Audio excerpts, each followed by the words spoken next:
Riyad Mahrez, pour moi, je comprends pas. Je comprends pas pourquoi.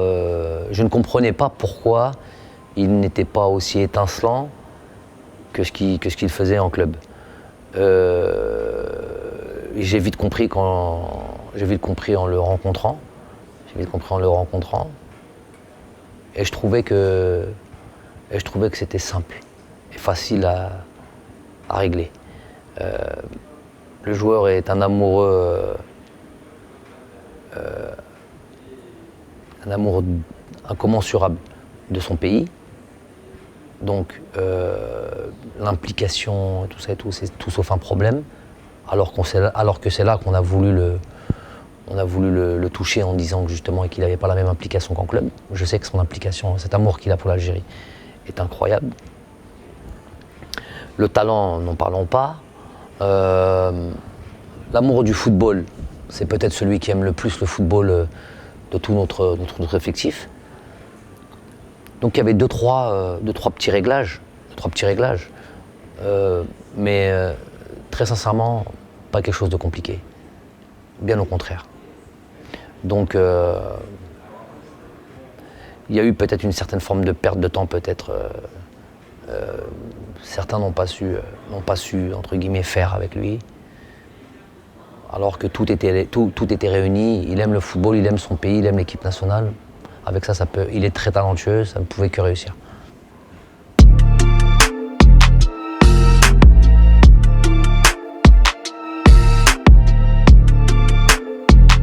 On va prendre c'est du cas par cas. Donc Haris a commis une erreur. Il a assumé ça de manière merveilleusement bien parce que c'était très difficile ce qu'il allait subir et tout ça, très très difficile. La décision devait être prise comme celle-là, il n'y a pas d'ambiguïté là-dessus. Et d'avoir rebondi après derrière ça par ses performances en club et tout ça, les choses s'imposaient logiquement de le resélectionner. Je voyais plus de raison. C'est un mec superbe, très tranquille d'ailleurs. Ça avait été surprenant. Justement, ce qui lui est arrivé, jamais j'aurais pu penser que ça pouvait être une personne comme Haris. Donc il n'y a pas eu d'effort à faire que de resélectionner un joueur comme ça. Il est bon dans son club, il n'a jamais posé problème, si ce n'est cet épiphénomène. Il méritait de revenir en sélection. Pour Soudani, il n'y a pas d'âge. Pour Hillel, il n'y a pas d'âge. Pour moi, je dis, il y a un célèbre adage en anglais qui dit If you're good enough, you're old enough. Donc si tu es jeune, vieux, tu joues ici et là, c'est pas le réel problème. Le truc, c'est l'équipe nationale, c'est momentané. C'est comment tu es à ce moment. Est-ce que tu es capable de rendre service? Est-ce que tu es capable avec toi? Est-ce qu'on sera plus fort? Donc si j'estime que oui, le joueur est performant. D'ailleurs, il est revenu, il remarque tout de suite. Ces gens qui ont un amour pour leur pays, c'est des joueurs qui ont toujours cette envie de travailler, c'est des joueurs qui rentrent dans un groupe et qui sont des valeurs ajoutées. On ferme aucune porte à partir du moment où on a justement où je sens que voilà, tu peux être une valeur ajoutée malgré ton âge, malgré le championnat. Je voudrais qu'ils soient tous jeunes, mais en même temps matures, et qui jouent tous au Milan AC ou au Paris Saint-Germain. J'aimerais ça, mais c'est pas le cas. Donc tu viens en équipe nationale, j'ai déjà expliqué plusieurs fois ce fonctionnement. Tu viens en équipe nationale, tu as la possibilité de jouer, tu joues, tu marques des points, tu confirmes ton billet pour la prochaine sélection. Voilà le truc. On a vu, il fut un temps où il y avait des joueurs on avait un peu plus de joueurs qui étaient dans les clubs majeurs et tout ça.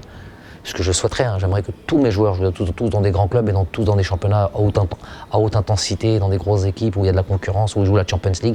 Voilà, on connaît tout ça, pas de problème. Mais le fait est que la réalité fait que c'est pas le cas.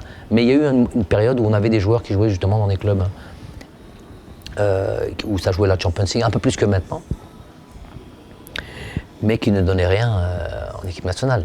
Je suis sélectionneur national, je ne suis pas ton entraîneur en club ou truc. Moi, c'est ce qui m'intéresse, c'est l'équipe nationale.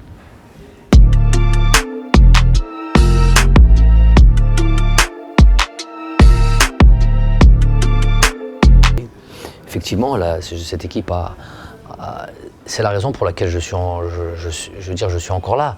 Quand je dis je suis encore là, c'est justement, on a eu cet accord entre nous les joueurs, il y a eu une réflexion qui s'est faite, qui s'est posée.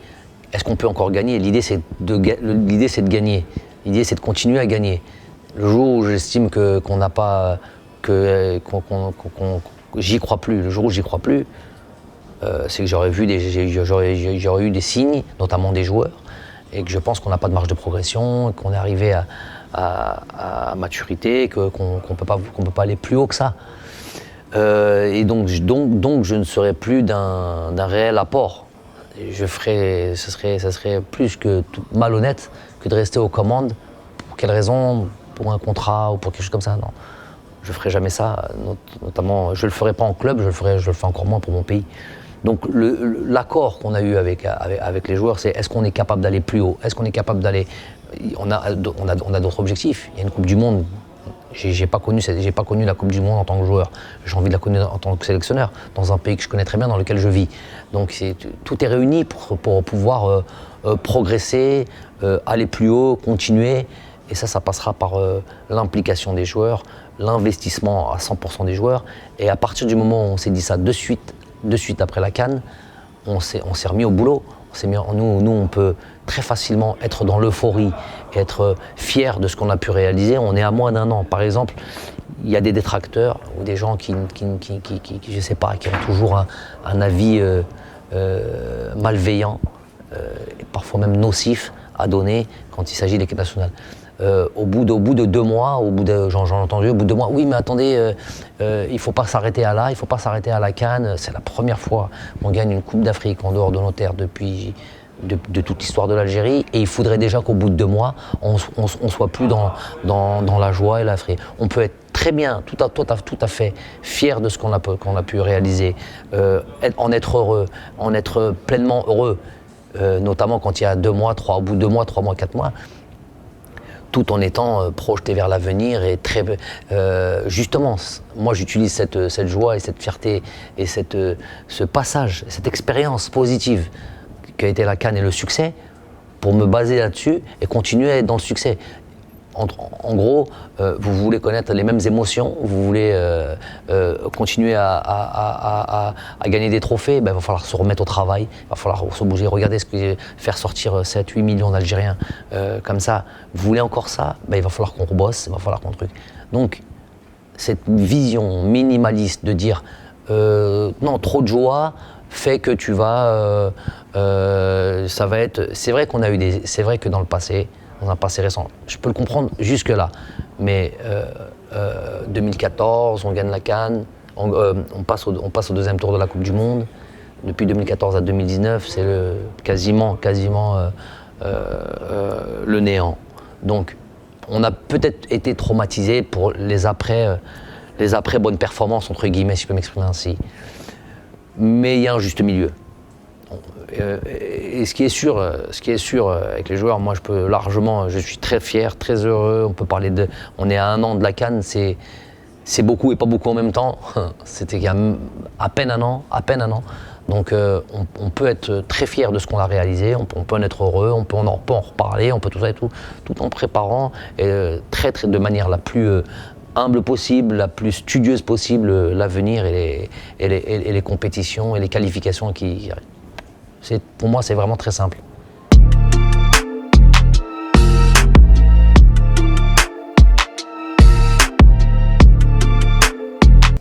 Effectivement, c'est le cas de le dire. C'est vrai que je dis souvent, je dis un truc en même temps, j'enfonce des portes ouvertes. Les choses marchent pour toi, tu as du succès, tu réussis, tu as un parcours positif, tu as des offres et tu es demandé, et voilà, tu attires les convoitises. Ça ne fonctionne pas, tu es en situation d'échec, ça n'a pas marché, tu es au chômage et tu attends devant ton téléphone, qui est un petit petite opportunité, un petit projet pour toi.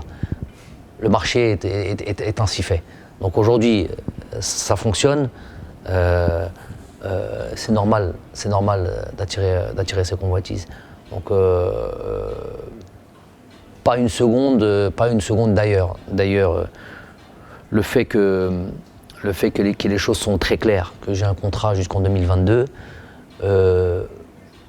et c'est pas par arrogance, loin de là, et c'est pas par manque de respect, loin de là. Je suis très respectueux de toutes les offres qu'on a pu recevoir, et des fois c'est plus que du respect, parce que des fois c'était des offres. D'ailleurs, c'est aussi une des raisons pour lesquelles je n'ai jamais répondu à une offre, parce que je suis sous contrat jusqu'en 2022 et c'est facile de le savoir. Et en même temps, voilà, j'avais pas envie de commencer à mettre des trucs dans ma tête, alors que j'ai pas besoin d'être quelque part. Pour moi, c'est une forme de pollution, le truc. Donc, je remercie les gens qui me font confiance ou qui auraient voulu qu'on puisse bosser ensemble. Il y avait des projets très très intéressants, et je parle pas des projets les plus lucratifs, parce que ça c'est encore autre chose. Il y avait des choses très intéressantes. Mais pour moi, au jour d'aujourd'hui, il n'y a pas plus intéressant. Et une parole donnée, plus qu'une signature de fait, une parole donnée, cette parole-là, on l'a eu avec les joueurs. On s'est dit qu'on va aller à la Coupe du Monde, qu'on veut aller à la Coupe du Monde, qu'on veut aller à cette Coupe du Monde dans un premier temps, et qu'on veut faire quelque chose de grand dans cette Coupe du Monde dans un second temps. Il y a d'abord un premier temps de se qualifier, on sait que ça ne va pas être chose aisée. Donc ça vaut tout. Puisque si aujourd'hui j'ai ces offres-là, et ces choses improbables, et même c'est en grande partie grâce à eux. Donc voilà.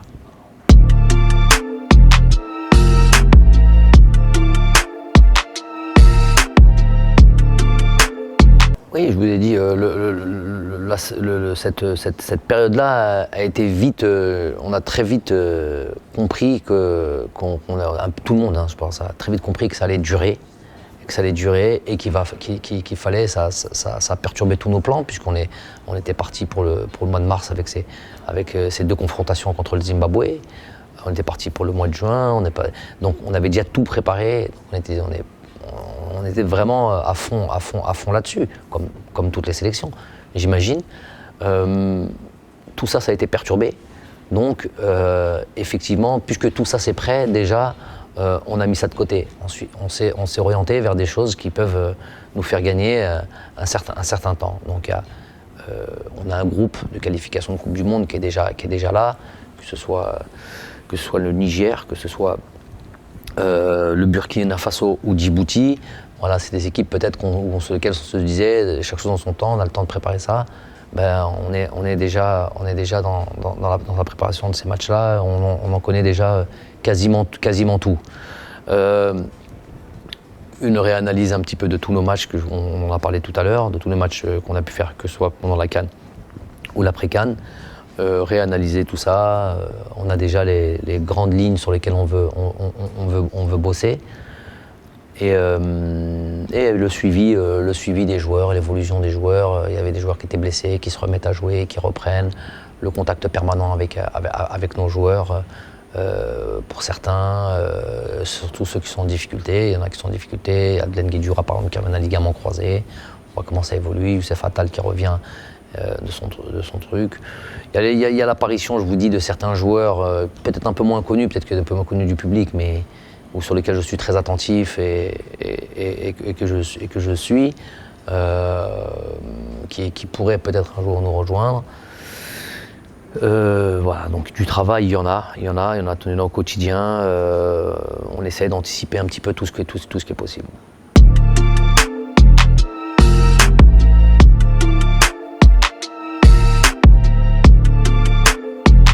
J'ai peur, je crains déjà, on a donc cette date pour le mois d'octobre. J'espère qu'elle ne sera pas elle aussi annulée. Justement, on en parlait avec le président hier. On est déjà en train de planifier, on essaie de planifier le plus possible, le plus loin que l'on puisse poser, mais toujours avec cette idée que les choses peuvent être remises en cause. De par justement l'évolution de cette maladie, cette pandémie qui n'a pas encore dit son dernier mot. Quand on voit un petit peu ce qui se passe en Afrique, au jour d'aujourd'hui, c'est pas encore très clair. Il y a des dates qui ont été sorties parce qu'ils ont dû en sortir, mais aujourd'hui, on est toujours dans une difficulté pour organiser des matchs en Afrique. Donc on fait le plus que l'on peut pour pouvoir avoir une certaine planification, que ce soit les dates qui sont déjà accordées, des matchs officiels de qualification de Coupe d'Afrique ou de qualification de Coupe du Monde, et les matchs, je dirais, qu'on va appeler matchs amicaux, ou que moi j'appelle matchs de préparation ou de travail. Donc on est un peu dans tout ça, et on essaie d'avoir une visibilité, mais on n'a pas tous les atouts en main.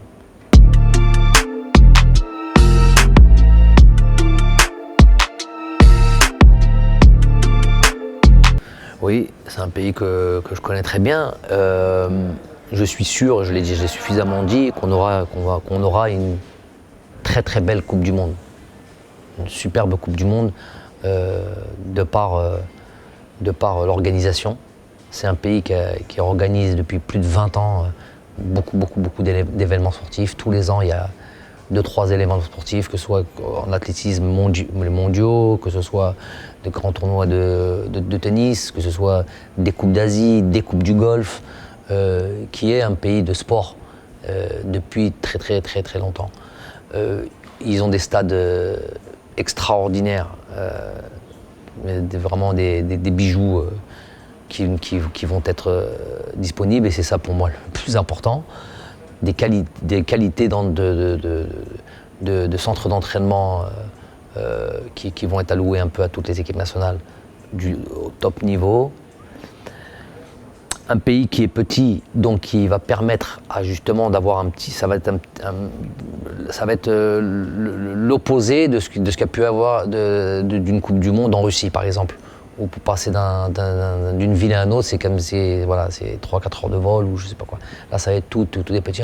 Il y a le métro qui est présent maintenant. On va pouvoir peut-être des fois regarder 2 matchs, je parle pour le spectateur, 2 matchs dans la même journée. Donc c'est quand même assez exceptionnel.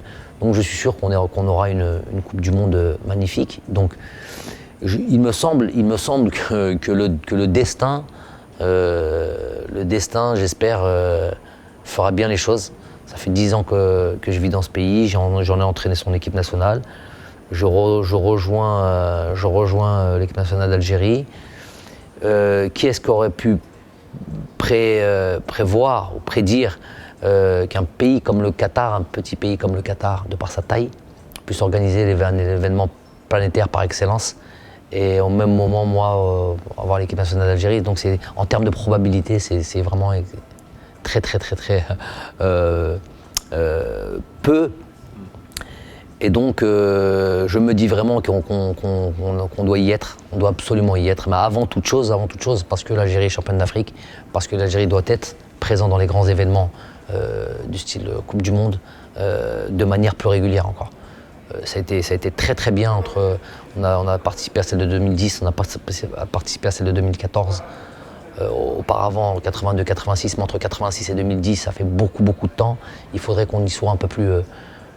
qu'on ait cette ambition-là. Donc que tout le monde, le pouvoir public, le ministère des Sports, les fédérations, voilà, qu'on ait cet objectif d'être dans les grosses compétitions, gagner des compétitions, gagner des Coupes d'Afrique et participer régulièrement aux Coupes du Monde.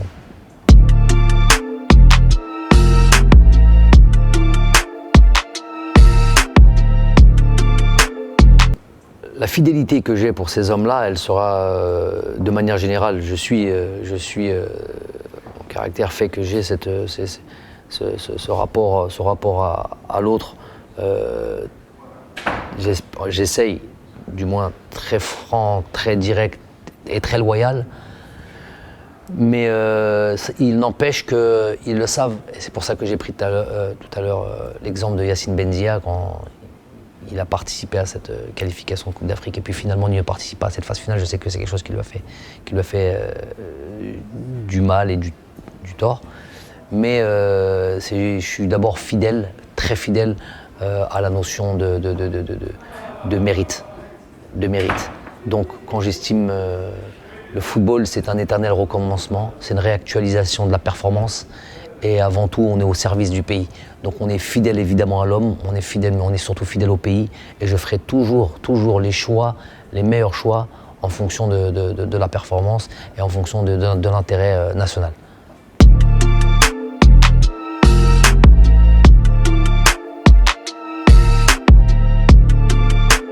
Alors j'ai beaucoup entendu de choses, un peu tout et n'importe quoi sur cette nomination qui a fait couler beaucoup d'encre.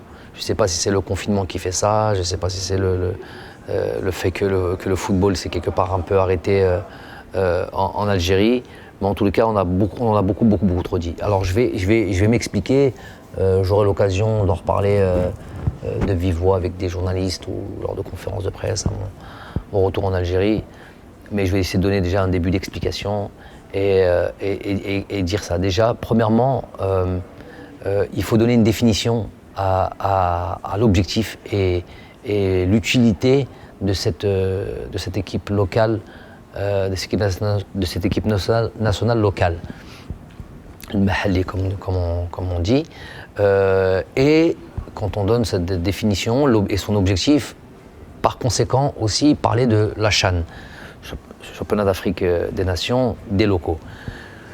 Pour moi et pour ce que j'ai compris de tout ça, déjà, il faut comprendre que dans le monde entier, des équipes A', il n'y en a plus. Il n'y en a plus. On passe des équipes olympiques à l'équipe A. Je ne sais pas comment se passent les choses et comment, en fonction du temps et des périodes, il fut un temps où il y a eu, par exemple, l'équipe de France A'. Je ne sais pas pourquoi, à un certain moment, il y a un autre, il n'y en a plus. En tous les cas, moi, ce que je comprends de ça, une équipe A', elle a pour objectif, et chez nous, c'est une équipe A', donc les joueurs locaux. Elle a pour objectif, et c'est l'objectif de Majid, et c'est pour ça qu'il a toute ma confiance et surtout une grande importance là-dessus, c'est de pourvoir pourvoir à l'équipe A et faire en sorte que beaucoup de joueurs du championnat, beaucoup ou les meilleurs joueurs du championnat national puissent avoir un œil très particulier. Ce que justement on nous a reproché avec l'ancienne équipe des locaux sur lesquels nous n'avions pas de planification bien précise avant cette double confrontation contre le Maroc. Faire tout l'opposé de ça, prévoir en fonction et en prévision de la Coupe du Monde 2022.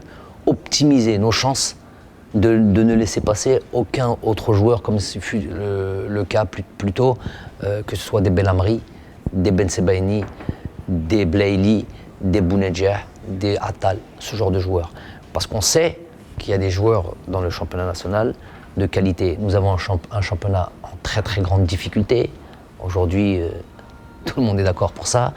Mais on l'a répété plusieurs fois, nous avons des joueurs de qualité. Ces joueurs de qualité, il va falloir avoir un œil plus que bienveillant et en même temps sur de la durée et sur une continuité. Comme ça, on ne peut pas dire que d'ici 2022, là où on veut optimiser nos chances d'avoir je vous ai dit tout à l'heure, la première grosse difficulté, c'est de fournir une liste de 23. Je veux que dans cette liste des 23, Inch'Allah, lors de notre qualification, Inch'Allah, cette Coupe du Monde, c'est l'objectif numéro 1, qu'il n'y ait pas un joueur qui se sente lésé, un autre Belhamri, ou un autre Blaili, ou un autre Bounedjah. D'où la nomination d'un Majid. Son importance aujourd'hui, elle est là. Il fait partie de mon staff, d'un staff de l'équipe nationale élargie, avec comme priorité d'aller justement trouver ces joueurs-là. Donc effectivement, il y aura une compétition qui s'appelle le CHAN, mais je ne pense pas que beaucoup d'Algériens, demain, si cette équipe de la CHAN échoue, ou même, alors c'est pas ce qu'on leur souhaite, et au contraire, on leur souhaite d'aller le plus loin possible, voire même peut-être de la gagner, provoque autant de joie autant de joie ou de bonheur que certains veulent le dire. L'importance de cette équipe-là, c'est qu'elle puisse fournir à l'équipe A des joueurs qu'on aura suivis durant toute une année avec un entraîneur avec lequel je fais confiance, c'est très important ça, qui va être 100% impliqué au quotidien, qui va aller voir les clubs, qui va aller voir les matchs, qui va avoir une multitude de matchs. Donc se donner toutes les chances de ne rater aucun joueur. Donc voilà l'importance de cette équipe A'. Donc pour cela, effectivement, j'ai mis en avant le nom de Majid, de par son passé récent de joueur d'équipe nationale. Et de quel joueur d'équipe nationale? Un joueur où tout le monde s'accorde à dire que ça a été un exemple, où tout le monde s'accorde avec qu'il est d'une loyauté et d'une implication envers son pays,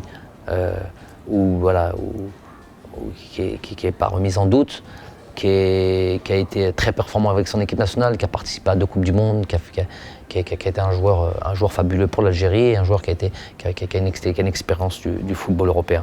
Donc, et surtout un entraîneur, quelqu'un qui a passé ses diplômes, quelqu'un qui s'est donné comme objectif de devenir un bon entraîneur, un grand entraîneur, c'est tout ce qu'on lui souhaite. Donc il me semble complètement légitime de pouvoir avoir dans ses rangs une personne comme Majid Bouguera. Donc je ne vois même pas tous les débats qu'on pu avoir sur lui, si ce n'est ou cette nomination. Je vous ai dit, j'ai donné largement cette idée-là et cet avis-là. Et après, moi, je suis juste pour... on veut me donner des fois un pouvoir que je n'ai pas, que je ne veux pas et que je n'ai jamais demandé. Je suis sélectionneur national. Cette équipe des A' est complètement jumelle à cette équipe A et complètement, comment on appelle ça, c'est une succursale pour moi de cette équipe A. Donc j'ai mon avis à donner là-dessus. Pas plus que ça. Après, il y a un président de fédération, il y a sûrement un bureau fédéral qui en a parlé, mais moi c'est au président de fédération à qui je m'adresse directement, qui a son idée, qui a sa manière qui a sa réflexion et qui avait largement la possibilité, puisque c'est dans ses prérogatives, de me dire qu'il n'y voyait pas qu'il voyait pas ce choix, que c'était pas une bonne idée, qu'il voyait pas l'avenir comme cela, et il était dans son droit. Il s'avère qu'il était complètement, que le président était complètement d'accord et qu'il y voyait une forme de logique, une forme de cohérence. Voilà ce que l'on recherche et et avant toute chose, souhaiter à Majid beaucoup de chance et je sais qu'il vient avec énormément d'envie. Au même titre que quand il était joueur, de vouloir aller justement dénicher ces joueurs qui peuvent avoir une importance au même titre que Jamel Benamri, que Youssef Blahili, que Brahim Nedjah, etc., dans un futur et dans un futur proche.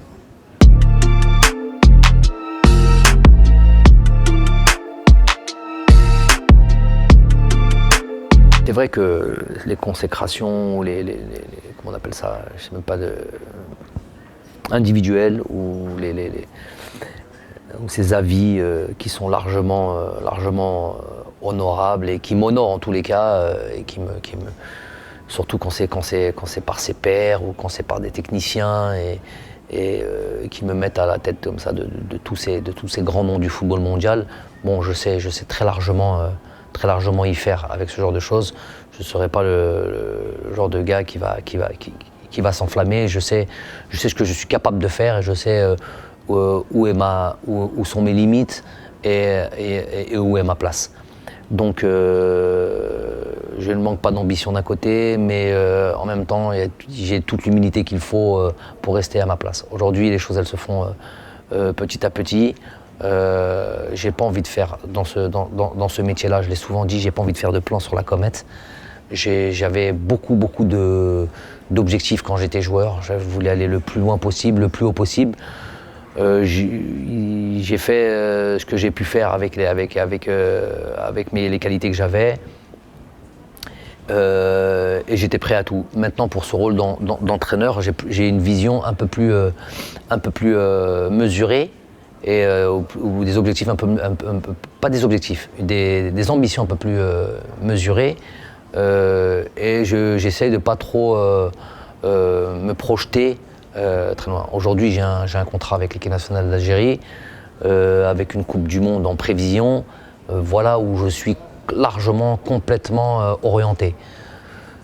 De dire plus tard venir entraîner en Europe ou quoi. Au départ, c'est pas pour moi un objectif. Quand j'étais dans mon club au Qatar où il fallait tout construire, où c'était un club qui était au début de sa création, je me suis pleinement investi. C'est devenu un des plus grands clubs d'Asie. Quand j'étais en équipe nationale du Qatar, c'était une équipe qui était en difficulté, qui n'avait pas gagné de titre depuis, je sais pas moi, une vingtaine d'années, pareil. On a gagné 2 titres, notamment cette Coupe du Golfe en Arabie Saoudite. Pour cette région-là, c'est d'une importance capitale. Donc on a été faire ça, voilà des choses. Donc je me suis pleinement investi. En venant en équipe nationale d'Algérie, l'objectif c'était de gagner une Coupe d'Afrique au départ. Ça a été fait plus vite peut-être que certains avaient prévu. Maintenant, il y a cet objectif de se qualifier d'abord à la Coupe du Monde. Je répète toujours. Alors je veux revenir sur ce petit passage où des fois, toujours dans un but, je ne sais pas si c'est toujours très honnête, où je vais sur une télé, très simplement sur Canal+ Afrique, où je pose la question, quel est votre objectif pour la Coupe du Monde? Je dis de la gagner, puis dans la foulée je dis que je plaisante, évidemment, dans la foulée, mais on retient juste, je dis non, d'abord on va tout faire pour se qualifier. Après, quand on y sera, ce qui est certain, et c'est ça l'objectif, c'est qu'on n'ira pas pour y faire de la figuration. On fera tout ce qu'il faut pour aller le plus loin possible. Mais ça, je veux en parler, je vais arrêter d'en parler parce que je sais que tout ça, c'est conditionné, évidemment, logiquement, conditionné par cette qualification d'abord, qui sera très compliquée, qui sera très difficile et qui ne sera pas tout sauf simple.